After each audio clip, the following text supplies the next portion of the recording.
recorded live at 4ZZZ Studios, Meanjin, Brisbane. On 102.1 FM. And broadcast across Australia on the Community Radio Network. You're listening to Zed Games. Zed Games brings you the best in gaming news, reviews, community and culture. Want to reach out? Share your hot take? Or do you just want to share your favourite game? Find us on socials at ZED Games AU.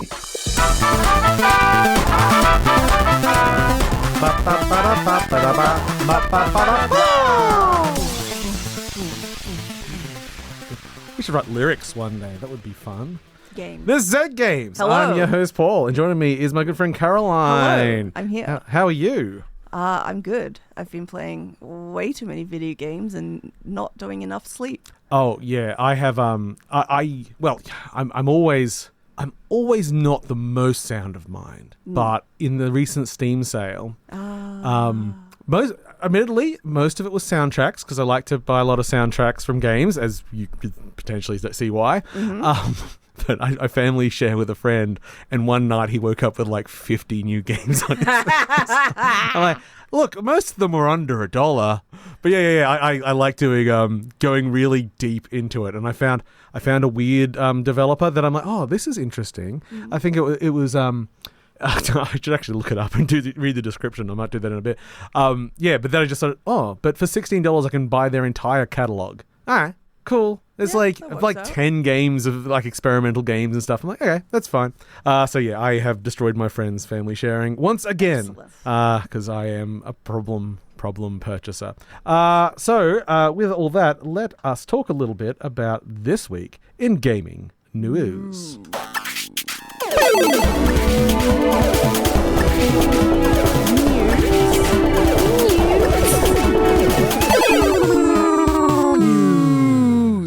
News. Yeah, we can add more and more things. It's getting there. Okay, so we have an exciting week, and by an exciting week, another miserable week in gaming. Oh no! Has another company shut down? Has there been more layoffs? Is that AI news? Oh no! Actually, you know what? So bad you're dying. I didn't actually include any AI news because I'm kind of sick of it. Yeah. In both directions. In that, like, especially in the indie scene, anyone that reveals anything, half the responses are accusing them of using AI, which, like, true or not, is just normally like a shot in the wind and it's not a useful conversation. Yeah. And then everything, I'm sick of the pros saying it's the best thing ever, and I'm sick of everyone attacking everyone else, accusing them of doing it. And I'm just like, okay. Well, we mentioned it now. I guess we'll do a quick thing. DLSS 5 that I believe was spoken about briefly last week, which is the new upscaling from NVIDIA, which basically AI filters the entire game. And there's mostly negative reception to it online, which I can get. But the thing is, like, I was never defending it. I was just like, look, it's interesting how it works. I'm interested in that. But the truth is, I mostly buy things like low poly creature cooking games. And one of my favorite looking game last year, Clipsium, it actually won the best visual art at the IGF 2 weeks ago, which excited me because whilst I think it is a beautiful game, I also had a great time playing it, taking screenshots and sending it to people, and everyone just going, what am I looking at? I'm like, yeah, it just looks like a bunch of pixels, but you got to see it move. So I should have taken videos, but I didn't. It was just the game I played. Okay. Before I get too manic and going on other things. Okay, our biggest layoffs this week was a big one. Epic have fired about 25% of the company, which is a little over 1,000 people. No. They put out a little note that was sent to all employees, and it's pretty standard. There's nothing. Basically, they bet on extending development, adding all these other things into the Fortnite as a platform. They got the music game, the racing game, there's the Lego game. There's all these other things there, and it didn't really have the growth. But the thing is, they're the giant company. They hired all these people. So where's the responsibility on their part? There's none. Yeah, they're like, oh well. There was a great Arami of Lambia fame who talks a lot about the industry and indie games. It's crazy these days that people will leave a AAA studio to start an indie for job security. That's not what the deal's supposed to be. No. If you go and work 15 years making cloaks for an assassin running around, and you got the best cloak physics person in the world, you're supposed to be able to stay in that stupid job. Yep. Because you were doing something kind of mindless, but you were really good at it. Yeah. Yeah. So that was sad. Yeah. Also, Dark Outlaw Games, a studio that was made by ex-Call of Duty lead. I don't believe they ever shipped anything. Red Storm, mostly known for the Rainbow Six games back in the day. And then continued, and yeah, they're just gone now. So a lot of unhappy developers out there. There was some insane stat that was, I think it was over 50% of American game developers lost their job in the last 18 months. Yeah. It's like, Yep. don't go into this industry for job security, I'm afraid to say. Let's talk about something slightly different. Oh? There's a new Switch coming! You excited? Just got a new Switch. Yeah. Do you have the new Switch 2 though? No, I got it. Yeah, I got a new Switch. Oh, yeah. too, Oh. But it's not. But is it a new Switch? No, I'm not. No. You can't make me. Okay, here's the great change. It's only for Europe, I'm afraid. And it's actually just Nintendo is complying with their right to repair laws that have come in there. So basically, it's built with actually a a more good thing. a more replaceable battery. And hopefully those manufacturing changes can filter down Yes, because I would like that. yeah, and all it really means is that the devices that comply with this need to be able to have things like batteries changed using standard tools. Yes. So you don't need to go get crazy screwdrivers you've never heard of and everything. It's just no. Standard, might be small. But yeah, you can get in there and change the battery. Would be nice to see. Speaking of changes with Nintendo, they're changing their pricing structure. I'm guessing things are getting more expensive. Incorrect. This is a final sort of the promise that always was that, and it was tied up partly in consumer negotiations and such. Online recommended retail price will no longer be the same as physical, and that means that online will be cheaper. Wow. Partly the They thing could is, have done that earlier. well, I mean, to go in the nuts, when you're working, with a store, you say, "Oh, here, sell my product. By the way, I'm going to sell it cheaper elsewhere." Yeah. They don't always but things are evolving and changing, so that's nice. So hopefully we'll Games see. is dying. Yes. So. So, for instance, the upcoming Yoshi and the Mysterious Book, that's $110 in Australia, but it's $95 digital. Okay. So That's not that much of a difference. $15. Look, if you want to give me $15, I'll have $15. No. Huh. It's my $15. Yeah, see? I could buy. What can I buy with that nowadays? A liter of petrol. Yeah, we just got someone saying a Nintendo win. Yeah, pretty good. Okay. Sorry, I'm just going to die again somehow behind it. Maybe I should play some music in a sec. Yeah. Just and so then I'll come back and it'll just be me because you'll be dead. I'll prop your corpse up on the board. Quick note: there is going to be a Xbox Partner Direct tomorrow morning. Don't have the Brisbane time. You can find it with the Google. It's fine. Yeah. If you want to check that out. I don't know. It's hard to get excited about the Xbox ecosystem. No. I've been out of that for quite a while. So. Yeah. Not a lot has happened in the last generation. Now we've got a new generation. Who knows? Maybe they'll turn things around, or maybe they'll make things much worse. Probably make things worse. That's my bet. That's the general thing. I'll Okay. bet $15 on it. Oh, cool. Yes, I'm finally going to get my $15. It's all I've been living for. So some upcoming game releases. Ooh. We've got blah blah blah. The Super Mario Bros. Switch 2 upgrade with new content called something. I can't really be bothered with it at the moment. We've got Switch 2 releases for Sonic Racing Cross Worlds Physical and the Midnight Walk. Easy Delivery Co. coming. This is all tomorrow. Grid Beat coming to Switch and PC. Weirdly, Kena, the Bridge of Spirits, the old it was PS4. Yeah, PS4 launch-ish title. So that's coming to Switch too. Fun. Wow. I have no opinions on any. Space Warlord Baby Trading Simulator is coming to Xbox Series X. That's good to know. Okay. Whenever that pops up, I just read it again because I like the name. This is really how I select what things to talk Yeah. about. What's got a good name? On March 31st, there's a game called Hosey coming out, which is a very cozy game where you basically are just renovating the spaces, and it's 3D and it just feels nice. I really like the demo of that. That's just coming to PC, along with the early access of Animal Kind, which is a sort of co-op cozy farming game, except you're a bunch of cute animals like puppies and raccoons and kitties in mechs. So that I like. You like the last bit there, yeah. didn't you? I'm just like, it's another cozy game. Yay! Let's escape from the real world with cozy games. But then you said mechs. Yeah. I do like the sound of that. It does look very cute. And then on the March 32nd, we've got Grime 2 coming out to Xbox and PC platforms. We've got Raccoin, which is that little roguelike coin pusher game, which did pretty big numbers back when it was first revealed, just on a demo. It was a demo up for 2 weeks, and like millions of people played it. So, Ooh, nice. Yeah. And you know what? I'm just going to call that the end of who I'm going to talk about. Good times. Although I could talk about Data Center. Is that a game or is that? It is. I on my own stupidness, I just copped myself to death. That was somewhat of a news.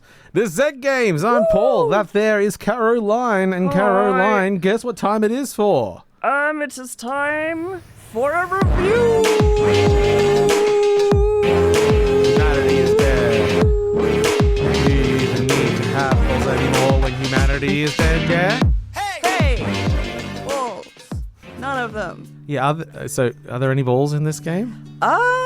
There's a Pokeball-shaped rug and a Pokeball-shaped light that I've found so far, but no. Rugs aren't spherical, though. They'd just be circular, They're I imagine. circular. Yeah. Anyway, we're talking about Pokémon. Pokemon. Pokopia, isn't it? Pokopia. Pokopia. See, the problem I had... I was calling it Pokotopia for... Well, I was actually calling it Pokepedia, because I gloss over Pokemon news. My eyes can't look at it properly. And I was like, so I guess it's just like a filling out all the thing, whatever. And I did not pay attention at all. Honestly, me either. It was just Toby telling me things, how I got all my information. And then he made me play it. And then he bought me a Switch. And that's how I got here with, I don't know, a few hundred hours in it.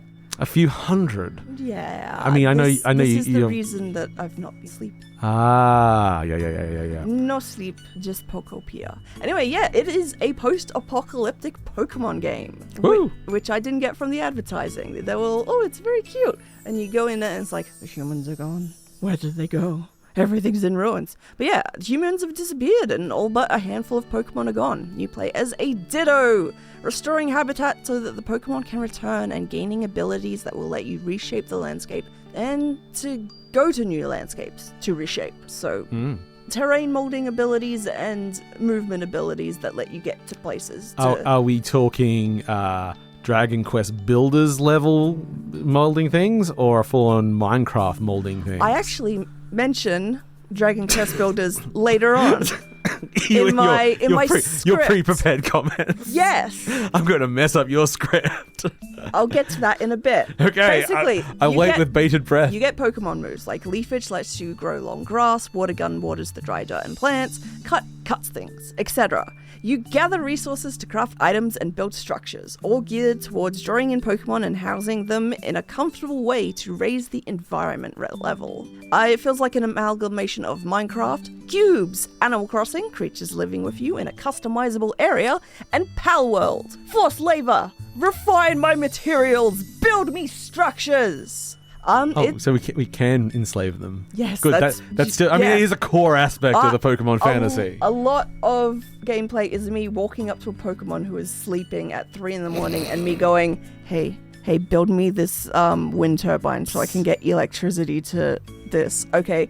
Also, I need some copper cable. Go get me some copper cable. They can't get you stuff, unfortunately. They can ferry stuff to the refining things and back. I haven't got it that automated yet. But yeah, it's It was developed by Game Freak and Omega Force. Despite it being a good Pokemon game, Game Freak actually did work on this one. Hey, I'm the one that riffs on Game Freak. Omega Force is the developer of most notably the Dynasty Warriors games. Mostly hack and slash action games, very different from Pokopia. But they also made Dragon Quest Builders 2, which is the game you mentioned earlier, throwing off my script. Yeah. And it's very similar to Pokopia. I suspect they took a good chunk of the game and just slapped a Pokemon skin on top and, added a few more things. I want to say, first off, overall, it's a good time sink of a game. The Pokemon are cute and have funny dialogue, although the stock dialogue gets a bit repetitive if it's in the latest Animal Crossing game camp of dialogue. Different personality types have a different pool of text to pull from, but talk to any Pokemon enough times and excluding a few lines that are exclusive to the individual Pokemon, it gets a bit samey after a while. But the Pokemon talk. They do. They don't normally talk, do You're they? a Ditto. Yeah, no. You can understand But yeah, them. that's what Yes. we don't normally get like the dialogue of a thing. And look, sorry to jump in your script again, but we're going to talk about the freakish nature of your protagonist. Oh, I hate it. Oh, this is like when I wasn't paying attention, what made me suddenly go, maybe this is finally a Pokemon game for Paul. Because humanity, like, they just straight up at the beginning, don't they just say, like, humanity's gone, Yeah. this climate crisis, you're all dead. And so... I assume there'll be a thing. Yeah. Yeah, so you, as a Ditto, decide Yeah. to wear the last human corpse. Yes, because that was your trainer and you missed them. And they're like, what did your trainer look like? And that's what you were mirroring. But Dittos can do everything Yes. except the cold, dead eyes. Yes. Well, in an episode, there was one specific Ditto, I think, that could not do the face. And now that's just become every Ditto can't do the face. I mean, that's why I love them. But yeah, the abilities are you morphing into different Pokemon or parts of you into different Pokemon. Like strength morphs your arms into a Machoke's arms, and that's a bit of a you use Cronenberg-esque body horror. it. It's freaky. I don't like the face because you can do a Kirby suck to suck in like cubes that you're you've selling knocked me down, more. and it's uncomfortable. Anyway, I'm a Kirby man from way back. it'd be cuter if it had Kirby's face, but the human face gaping wide, uncomfortable. Anyway. With the beady eyes of a raven.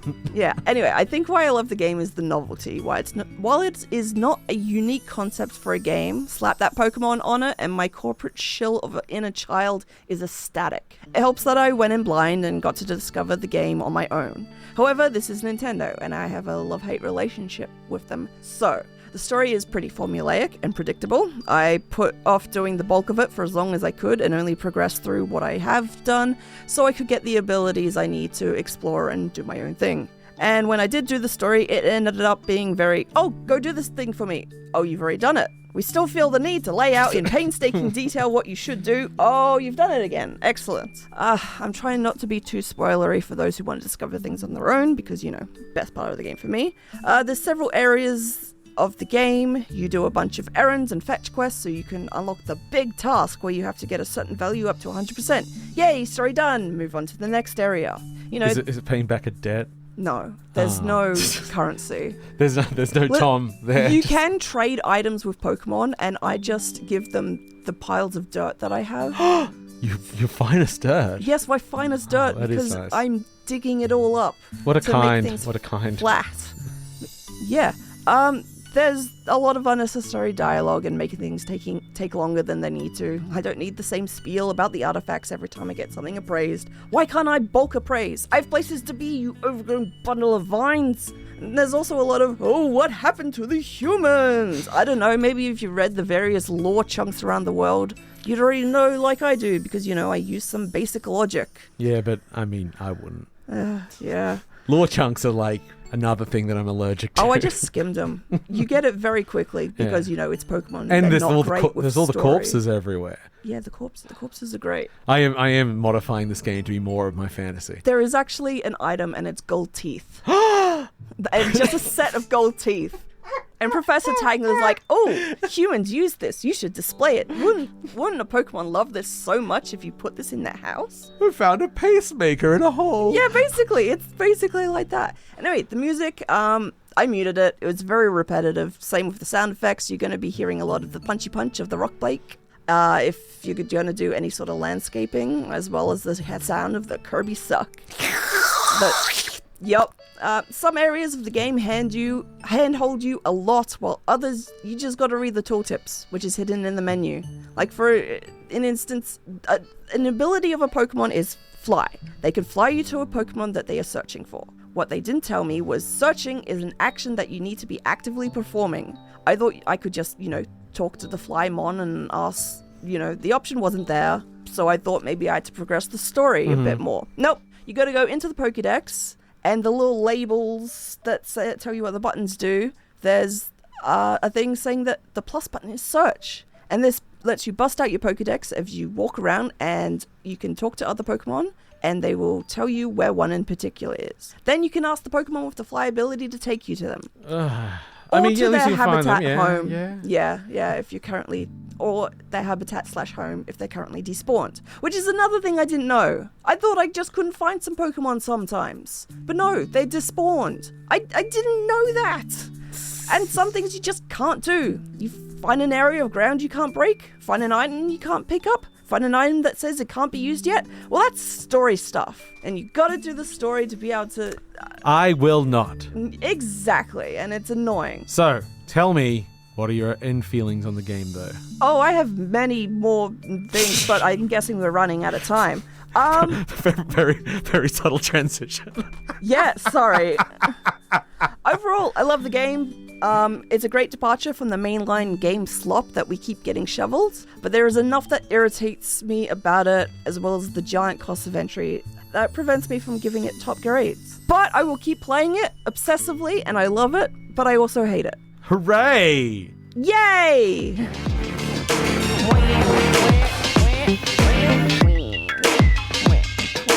I'm just very nitpicky. Yeah. And also maybe not the target audience because I'm not a child.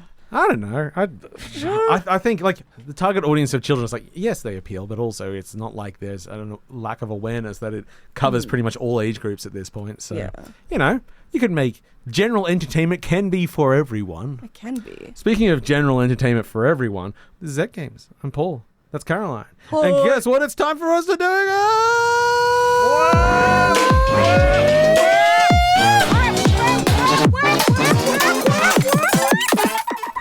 it's not a review because I don't really review early access games, but I'm going to review an early access game, kinda.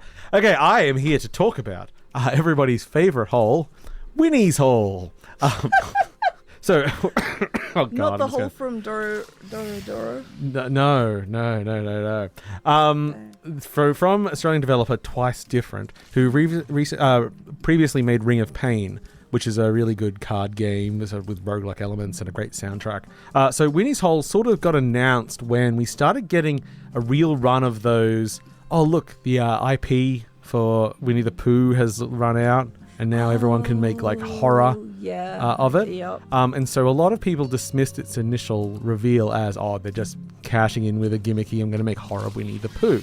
And it's very Cronenbergish body horror, and Winnie is disturbed and morphing and growing new limbs and new mouths, and you're feeding him. But the thing that really sets it apart with the theming of that is that all friends kind of want to help him still. Something's wrong with Pooh. Oh, it's like this Lovecraftian abomination in front of you. It's like, Pooh, please, no, don't devour me. And I actually have laughed in many cases. The general gist of here, though, is, a roguelike, well, broadly put it along the lines of like a Slay the Spire-ish. You're going battle to battle, moving along, picking like the path you're going to go. Oh, that way there's a shop, and this way there's a thing. Yeah. Very standard in its general structure. A couple of things that are unique is that a lot of the battles will have other potential goals than just fighting. So I don't know if I've seen all the variations yet, but there can be like a real challenge of like, oh no, I'm not going to kill them. I'm going to try and do this differently. But the big thing of the game is that you have to dissolve things in your stomach.